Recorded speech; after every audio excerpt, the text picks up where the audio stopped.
हरी बोलो, हरी हरी बोलो, हरी हरी बोलो जी। कैसे हैं आप सब भी?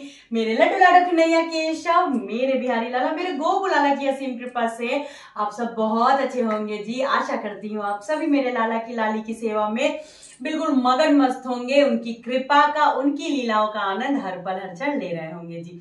एक नई विषय, एक नई चर्चा के साथ आप सभी का स्वागत है मेरे लड्डू बाबू लाडो के चैनल में, आप सभी के चैनल में लड्डू गोपाल लाडली डायरीज में जी। आज का जो विषय है बहुत अहम है। वैसे मैं एक पहले भी इस पे वीडियो डाल चुकी हूँ, लेकिन आज मैं एक और फिर से जो ब्लॉग है आप लोगों के लिए शेयर कर रही हूँ कि लड्डू गोपाल को किन चीजों का भोग नहीं लगता है। लड्डू बाबू को, बिहारी लाला को मेरे किस चीजों का, कौन सी फलों का भोग नहीं लगता है। चलिए शुरू करते हैं ब्लॉग को। हरी बोलो जी। तो मैं अगर भोग की बात करूं तो देखिए, लाला लाली बहुत दयालु हैं। आप उनको प्रेम से 56 भोग, आपका ना सही 56 भाव का भोग लगा देते हैं तो लाला लाली अति प्रसन्न होके वो भोग भी ग्रहण कर लेते हैं। तो लेकिन कुछ चीजों का भोग जो है वो लाला को, लाली को नहीं लगता है।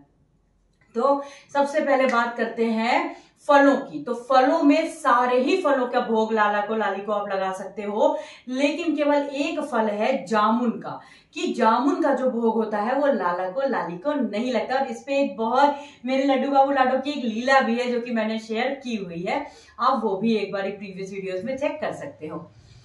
तो लाली को जामुन में, फलों में जामुन का भोग नहीं लगता है।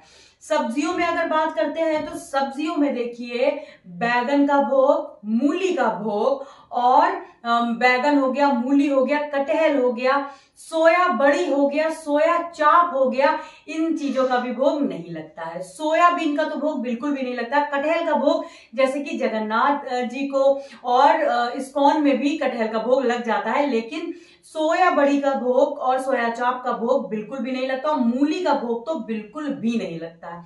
देखिए, मूली का भोग इसलिए भी लाला को नहीं लगता क्योंकि लाली को बहुत ही मीठा भोजन, बहुत ही सिंपल मीठा भोजन पसंद है जिसमें बिल्कुल भी कड़वाहट ना हो।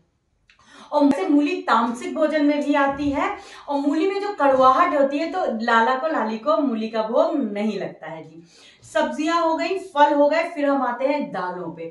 देखिए, दालों में जो, देखिए लहसुन प्याज तो सभी को पता है कि लहसुन प्याज का तो भोग नहीं ही लगता, वो तो मुझे ये चीज बताने की भी आवश्यकता नहीं है। फिर बात आती है दालों में, तो दालों में मसूर की दाल का भोग लाला को कतई बिल्कुल भी नहीं लगता है। देखिए, जो भस्मासुर राक्षस का जब वध हुआ, सभी को, ज्यादातर लोगों को पता होगा, जिन्हें नहीं पता है मैं बता देती हूँ। भस्मासुर राक्षस जब मरा तो उसकी गर्दन से प्याज का उत्पत्ति हुई, हड्डियों से लहसुन की उत्पत्ति हुई, और जो उसका रक्त है उससे मसूर की दाल की उत्पत्ति हुई। ठीक है, तो मसूर की दाल का भोग नहीं लगता है लाला को, लाली को। पूरे आप मेरे वृंदावन में आप अगर देख लो तो कहीं पे भी मसूर की दाल का भोग लाला को नहीं लगता और ना ही बनती है।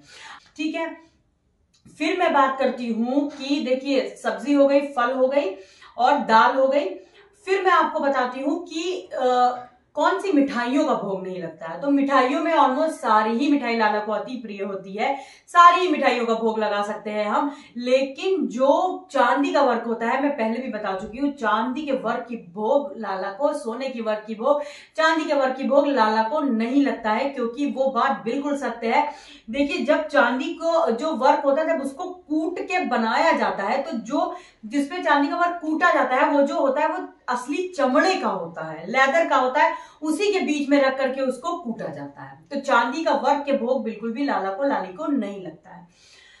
फिर बात आती है, बहुत सारे लोग लाला को, जैसे उनका प्रश्न होता है कि क्या वो नमकीन का, बिस्किट का भोग लगा सकते हैं, रस का भोग लगा सकते हैं। तो देखिए, आप नमकीन, बिस्किट, रस, ब्रेड का भोग तो आप बिल्कुल भी नहीं लगा सकते हैं, बिल्कुल भी नहीं लगा सकते हो। मैं तो बिल्कुल भी नहीं लगाती हूँ ब्रेड का भोग, क्योंकि आप कभी ब्रेड की फैक्ट्री जहां पे बनती है वहां पे देखिए, ब्रेड इतनी गंदगी से बनाया जाता है। मैं किसी का भी नेगेटिव उसमें नहीं कर रही हूँ, लेकिन जो नॉर्मल ब्रेड्स आती है उनका आप भोग नहीं लगा सकते हो। इस्कॉन में जो ब्रेड बनाई जाती है बिल्कुल फ्रेश ब्रेड बनाई जाती है, जिसका लाला को भोग लगता है, आप उसका भोग लगा सकते हो। फिर बात आ जाती है बिस्किट्स की, तो बिस्किट मैं पहले भी बता चुकी हूँ। आप देखिए कभी भी बिस्किट्स वगैरह जब लीजिए तो एक बार पीछे चेक कर लीजिए इंग्रेडिएंट में। नमकीन में भी आप चेक कर लीजिए कि नमकीन प्लेन है यदि अगर, तो आप एक बार फिर भी लगा सकते हो। लेकिन अगर इंग्रेडिएंट आप चेक करोगे उसमें हमेशा आप देखिए अनियन पाउडर, गार्लिक पाउडर होता है, तो भोग नहीं लग सकता है लाला लाली को, सवाल ही नहीं उठता। तो बिस्किट आप पतंजलि का यूज कर सकते हो। पतंजलि के मिल्क बिस्किट बिल्कुल फ्रेश होते हैं, आप वो आराम से लाला लाली के लिए यूज कर सकते हो। नमकीन में आप एक बार चेक कर सकते हो कि नमकीन जो बिल्कुल शुद्ध हो, आप उसका यूज कर सकते हो। और देखिए रस की भी अगर मैं बात करूं तो या तो आप ऐसी जगह से ला रहे हो कि आपको पता है कि यहाँ पे बिल्कुल शुद्धता से बनता है, तो अलग बात है, नहीं तो रस का भी भोग अवॉइड करिए, मत लगाइएगा। फिर हो गई सारी ही सब्जियां हो गई, मिठाइयां हो गई, फल हो गया, दाल हो गया। फिर हम बात करते हैं पेप्सी और कोल्ड ड्रिंक का भोग लगता है कि नहीं लगता है। तो भाई पेप्सी और कोल्ड ड्रिंक का लाला को भोग बिल्कुल भी नहीं लगता है।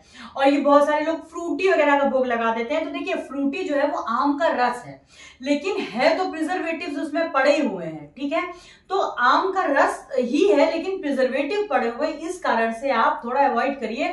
अगर आपको लाला को भोग लगाना है तो आप जूस की शॉप पे जाइए और फ्रेश जूस आप अपने ही आप घर से जग लेके जाइए साफ, उसी में निकलवा लीजिए और वो ले आइए, आप वो लाला को भोग लगा सकते हो। फिर आइसक्रीम की बात भी आ जाती है। बहुत सारे लोगों का होता है कि आइसक्रीम खिला सकते हैं कि नहीं। तो देखिए आइसक्रीम यदि आप घर पे स्वयं बना रहे हो तो आप आइसक्रीम खिला सकते हो लाला को, नहीं तो बाहर की आइसक्रीम बिल्कुल भी मत खिलाइएगा। चॉकलेट टॉफी कौन सी खिला सकते हैं? तो देखिए चॉकलेट्स वगैरह आप वो चॉकलेट्स खिलाइए जिसमें दूध की होती है, जैसे मिल्की बार एक चॉकलेट आती है, पूरी प्योर उसमें मिल्क होता है। आप मिल्क सॉलिड्स की जो मिल्की बार चॉकलेट होती है आप उसका भोग लगा सकते हो। लेकिन जैसे डेयरी मिल्क वगैरह हो गया, किटकैट हो गया, इसमें बहुत ज्यादा चॉकलेट का वो होता है, तो उसको आप अवॉइड कर सकते हो। अच्छा फिर बात आती है, देखिए एकादशी वाले दिन केवल चावल ही नहीं निषेध होता है, बहुत सारी चीजें जैसे सेम की सब्जी जो होती है, सेम जो होता है, उसको भी आपको एकादशी वाले दिन लाला को भोग आप ना लगाइए। चने की दाल का भोग ना लगाइए, मसूर की दाल तो निषेध है ही है, ठीक है। इन सब चीजों का भी भोग लाला को नहीं लगता है जी। करती हूँ आप सभी को अपने प्रश्नों के उत्तर जरूर मिले होंगे। और एक सब्जी और भी होती है मशरूम की सब्जी। हाँ, मशरूम भी लाला को भोग में नहीं लगता। बहुत सारे लोग मिक्स वेज बनाते हैं तो लाला को भोग लगा देते हैं, तो कभी भी मशरूम का भोग मत लगाइएगा। वो उसकी उत्पत्ति भी शुद्धता से नहीं होती है, उसको कई कई वर्ड भी दिए जाते हैं। मशरूम तामसिक भोजन में आता है, इसलिए मशरूम का भोग लाला को कभी भी नहीं लगता है, ठीक है। फिर देखिए मैं आपको बताऊं, लाला को आप जब भी भोग लगाते हो, जब तुलसी पत्र लाला के भोग में पड़ जाता है या तुलसी की जो माला जब आप भोग को स्पर्श करा देते हो, वो भोग पूरी तरीके से शुद्ध हो जाता है। बशर्ते ऐसा ना हो कि आप जो है प्याज लहसुन जैसी चीजों का आप बनाओ या उसी उस चीज में आप यूज करो। जैसे कि मैंने हमेशा बताया है कि शुद्धता का ख्याल रखिए, शुद्धता का ध्यान रखिए, बर्तन भी अलग रखिए।